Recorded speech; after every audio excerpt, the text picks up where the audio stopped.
businesses, more buildings, less land. The exponential rise of global urbanization may benefit the economy, but it can be detrimental to the planet. Garden Share aims to restore greenery in cities, not by declaring war against urbanization, but by utilizing it. This is Joe. Like 82% of urban dwellers, Joe wishes he had more greenery in his apartment. But a simple balcony garden costs around $200 to build, and even if he had the money, he wouldn't know where to start. Edible gardens are more important now than ever, with 3.9 million annual worldwide deaths attributed to inadequate fruit and vegetable consumption. Urban gardens offer a far better alternative to our current food system, which contributes 20 to 35% of annual carbon emissions. The average meal travels 4,327 kilometers to your plate, creating $2.3 billion in annual food delivery costs and 5 tons of CO2 every year for each food delivery truck. Indigenous rights is another urgent problem, particularly in Australian culture. With 73% of the Australian community stating they distrust Indigenous Australians, we have a long road to reconciliation ahead. Here's where we come in. Garden Share offers the convenience and ease of installing gardens in urban environments, specialising in rooftop and balcony gardens for both individuals and corporations. For those who don't have time, we take care of everything. Our components are lighter than those currently available and are pre-built, reducing costs that would be otherwise spent to strengthen the building's structural integrity or creating a custom design. It's the perfect starter kit for those who want a garden but don't know where to start. By increasing gardens in urban environments, not only are we meeting 8 UN SDGs, but we're also countering the deterioration of our environment. By encouraging consumers to grow their own produce, we can significantly reduce the 1.9 million tonnes of disposable plastics sent to Australian landfills each year. But how do we do that? Using our mobile platform, consumers can choose what type of garden that they want and submit a request to us. Our team receives the requests, contacts our team of specialists to connect them with the perfect installers, and offers a selection of plants for them to choose from. The inclusion of Indigenous plants would support the reconciliation between Indigenous Australians and everyone. That would also boost the rapidly declining bee population, increasing the population of vital plant species as well. Our business model is simple. On one side, we have construction and trade workers. On the other, there is institutions. And in the middle, there's us, providing the property law compliance, Indigenous relations, and contracts. First, we approach an institution and connect them with the trade worker to map out their requirements. Then, we take care of the property law compliance, contracts, and Indigenous community involvement with Indigenous flora.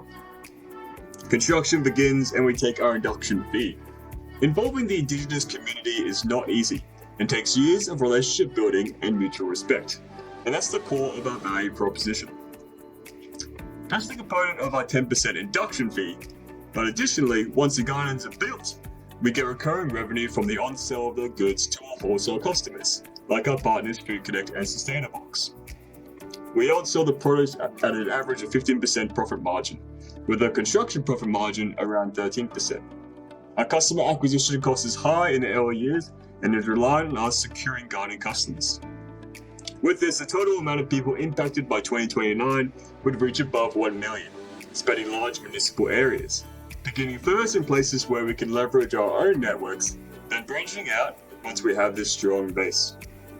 Garden Share offers what none of our competitors do, through the elimination of time and economic barriers to a seemingly complicated sustainable solution.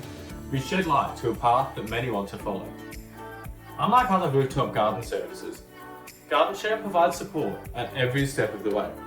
Not only are we there during the design, implementation and maintenance phase, but we also provide this support during the legal and financial planning side of things to ensure that every customer has a simplistic experience, no matter what their background. Having a passionate team on hand means we're able to ensure our gardens can mould into any urban space.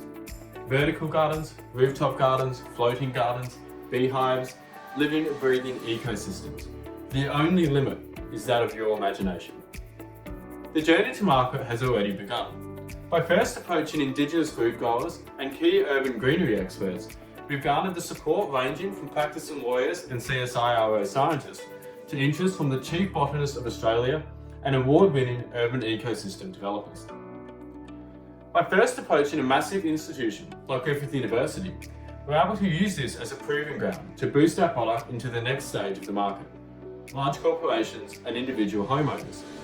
By approaching our competitors, we also hope to turn them into partners, united by a common sustainable bottom line. The unique purpose each garden is able to share means that our market has no limits. We are Garden Share. Our goal is that when you look at a satellite image like this, you won't be able to tell where the urban ends and the natural begins. From charity live streams to balcony concerts in today's COVID-19 world, music has always brought communities together. It transcends cultural, socio-economic and religious divides and nurtures human connection. Most importantly, when given the opportunity to study music, children will gain emotional, social and academic skills. Music is well known to be a powerful tool to stimulate brain development in young children. A study at Northwestern University found better neural processing in students who played a musical instrument when compared with students who simply listened to music. However, these benefits aren't financially accessible to all children. The initial costs of buying a beginner instrument and accessories such as music stands and sheet music can be anywhere from $200 to $2,000, and that's before private tuition fees at a minimum of $25 per half hour. Some areas in Queensland, such as Napranum, have as low as an $826 median household income per week, and with the cost of living expenses, they simply don't have the funds to participate in instrumental music. Why should they be financially denied access to a resource with such a large array of benefits? Our Project Muse, standing for Musicianship, Unity, Success and Expression, is a music education outreach program that will provide donated, unloved instruments and subsidized online music lessons to children living in low socioeconomic areas. This will break the financial barrier that prevents low-income families from accessing music education.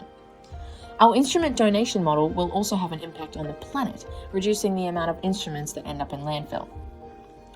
Although the primary outcome of our project is to give individuals from low socioeconomic communities the same opportunities we have been fortunate enough to receive, our project also has significant environmental benefits. Often, learner instruments are mass-produced, made of plastic and poor quality materials, as they are designed to last a short period of time before upgrading. By collecting unloved second-hand instruments, not only are we limiting the cost of buying an instrument, but also helping to reduce the waste produced by the music industry each year. We have reached out to Palm Island, Yarrabah, Napranum and Kawayama local Aboriginal Shire councils to begin conversations on how this could work within the community. From these interactions, we've decided to host a 1-hour online concert in August this year, along with a GoFundMe crowdfunding campaign as our go-to market strategy. To validate our idea, we sent out a survey to the Brisbane community and found that 88.8% of people would be willing to watch this concert, with many responses additionally commenting that they have missed the live arts during the pandemic and would appreciate this form of entertainment. To maximise engagement, Muse is currently in talks with the Gold Coast Bulletin and will be promoting extensively through social media. Tickets will be priced at $15, generating a projected revenue of $1,065 based upon the number of positive survey responses.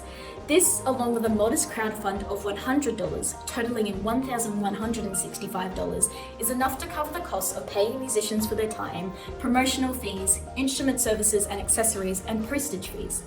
Additionally, it will support up to 3 children with 10 subsidised half-hour online music lessons each.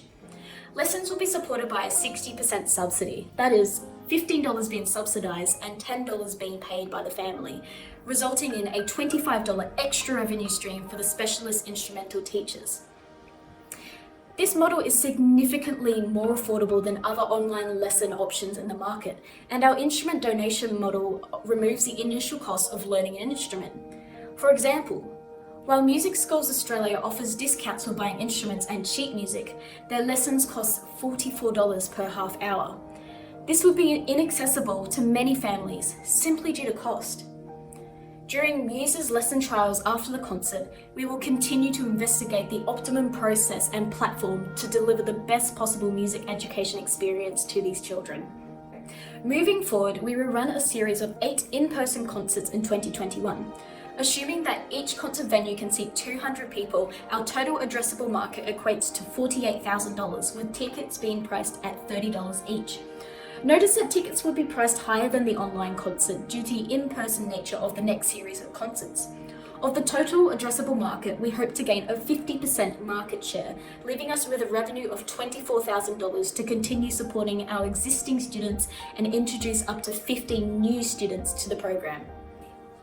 We recognise that venue capacities vary and there are many factors that determine whether a potential audience member will come or not, which could affect the profit positively or negatively. If we fall significantly short of the expected profit, we will apply for government grants such as the Regional Arts Fund and approach businesses for private sector sponsorship. Alternatively, if we exceed the expected profit, we will use the extra funds for an educational tour to the communities we have brought music into via our online lessons. As music students of Queensland Conservatorium, Griffith University, we recognise we have had a privileged education and want to bring equal opportunities to disadvantaged children. Muse will introduce new musicians into the world by providing them the same experiences we have been fortunate enough to have received. As this project continues to grow, we aim to reach enough people in targeted areas until they can run their own small ensembles and private lessons, connecting the community through music. We are Griffith and Actus Muse, and this is how we will positively change lives through music education.